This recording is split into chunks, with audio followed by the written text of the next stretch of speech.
everybody, Dr. Michael Mash here with Barbell Rehab.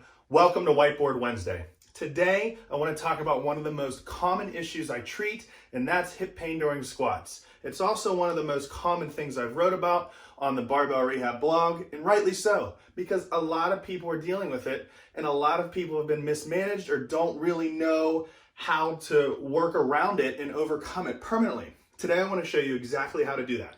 Before we get started, make sure you subscribe to this channel. And if you're on YouTube, hit the alert notification. One of the issues I see with hip pain during squats is people think it's a tight hip flexor because it feels like it, right? So they go into the bottom of the squat and you feel a pinch right in the front of your hip, right where your hip flexor is. So naturally you think, oh, it must be a tight hip flexor, so I need to stretch it. But if you really think about it, it doesn't make that much sense. And I want you to remember this. A tight hip flexor won't cause issues at the bottom of a squat because at the bottom of a squat, your hip flexor is actually on slack. It's not on stretch. When the hip flexor is on stretch, you're actually standing with your leg behind you. The exact opposite is happening when you're at the bottom of a squat. So if you're having hip pain during squats, a tight hip flexor is not the culprit, and stretching it is not the answer. It may provide temporary relief, but it's not going to be a permanent solution. So the first thing I look at when somebody's having hip pain during squats is their stance width and degree of toe out. No two people are going to squat exactly the same. Not everybody needs to squat with a toes forward moderate stance. You need to find which stance width, either more narrow or wide, and degree of toe out feels best for you. So this is usually the first variable I look at changing. Can you find a stance width and degree of toe out that doesn't hurt your hip at the bottom of a squat? And you may need to play around with this. So I suggest doing it, trying it with a bodyweight squat and then just slowly moving your stance out a little bit, turning the toes out, and then vice versa. Moving the stance in, turning the feet in. So play around with that, and your goal is, can you find a bodyweight squat with a stance width and degree of toe out that doesn't cause a hip pinch? If you can, that might be all that you need to do. Find that stance degree of toe out that fits for you and then load it. If you're lucky, that'll work. If not, that's okay. We have other options.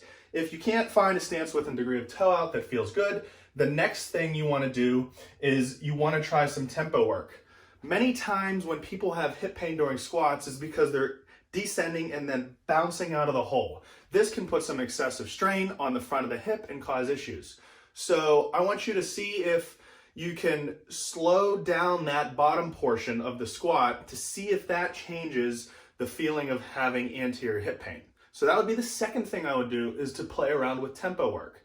If you tried altering your stance width and degree of toe out, have gone slower, and you're still having hip pain, then the next thing I would do would be to temporarily limit your depth. So basically, hip pain during squats usually only hurts right at the bottom of the motion. So in order to train around it, we're just going to squat right to the point above where the hip pinch happens. So in order to find this, basically you're going to squat, bodyweight squat, nice and slow until you feel the hip pinch. Then, once you feel that hip pinch, squat to right above it, and that's where you're going to put a box.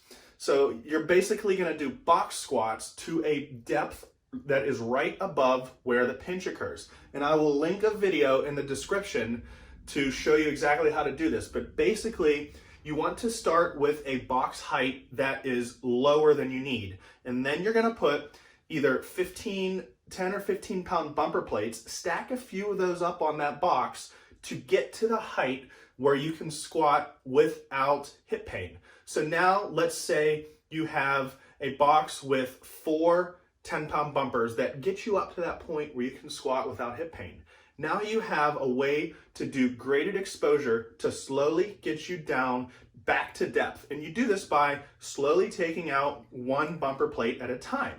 So now instead of just squatting above the hip pinch and then just returning to full depth, you have a way to slowly remove one plate at a time to incrementally increase your depth. So even with the worst hip pinches, usually a high box squat feels good. So what you do is if you're having hip pain with squats, try doing a high box squat, run that for about 4 to 6 weeks, Completely forget about squatting to depth. Allow that deeper squat pattern to desensitize. So sometimes the body just can't adapt to a stimulus if it consistently hurts. You may need to actually remove that stimulus. So what you'll do is you'll do those high box squats 4 to 6 weeks, and you can go relatively heavy on these because, again, the hip pinch during a squat usually only hurts at the bottom. So if we remove that part, there's no reason that we need to go super light on these.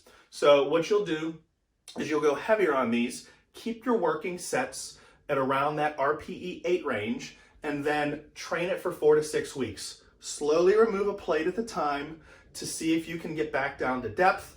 And when you can, and you can do it tolerably, you've effectively overcome your hip pain during the squats. Now, the last piece of the puzzle, if you're somebody that's been squatting through a painful hip pinch for a long time, sometimes this can end up creating some sort of hip flexor tendinopathy. So it's not a hip flexor tightness, it's a hip flexor tendinopathy. And what we know from some of the latest research on tendinopathy is that tendons need to be loaded.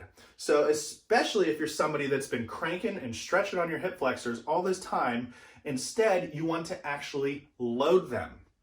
So basically what you can do is a supine banded hip flexor march.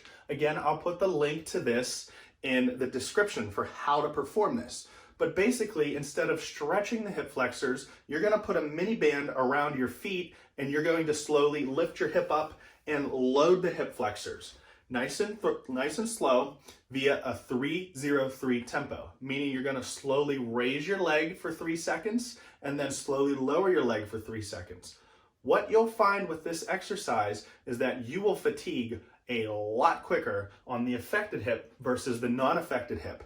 So again, if you're somebody that's been squatting through a painful hip pinch for a while, this can result in some sort of hip flexor tendinopathy that you may want to sprinkle in at the end of this loaded hip flexor marches in order to load that tendon, load that hip flexor musculature, and help to permanently reduce pain. So an overview, if you're having hip pain during squats, the first thing I want you to try and do is see if you can find a stance width and degree of toe out that doesn't hurt. If you can, congrats, you're done there. If you can't, you want to work on slowing down the tempo. Make sure you're not bouncing out of the hole and putting too much stress on the front of your hips. Third, if number 1 and number 2 don't work, you may need to temporarily limit depth. Limit depth for a period of 4 to 6 weeks and slowly get yourself back down to depth. And during that time, you also want to try and load the hip flexors a bit if you're dealing with a hip flexor tendinopathy.